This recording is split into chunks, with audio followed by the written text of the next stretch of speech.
আমার চিকেন দিয়ে কি বানাবা? তুই শুধু দেখ শোনা, আম দিয়ে টক ঝাল চিকেন কারি বানাবো। ওয়াও, কত ইউনিক! আম দিয়ে আবার চিকেনও হয়? হ্যাঁ রে সোনা, তার জন্য কড়াইতে তেল গরম করে শুকনো লঙ্কা ও জিরে ফোড়ন হিসেবে ভেজে পেঁয়াজ কুচি দিয়ে নরম হয়ে আসা অবধি ভেজে নেব।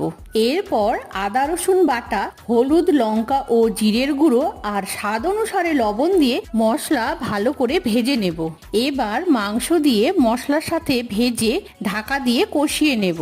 তারপর ঢাকা সরিয়ে কাঁচা আমের পেস্ট, কাঁচা লঙ্কা আর সেদ্ধ করার মতো জল দিয়ে আবারও ঢাকা দিয়ে লো ফ্লেমে রান্না করব মাংস সেদ্ধ হয়ে আসা অবধি। এবার ঢাকা সরিয়ে গরম মশলা ও পাঁচফোড়নের গুঁড়ো দিয়ে নাড়াচাড়া করলেই রেসিপি রেডি।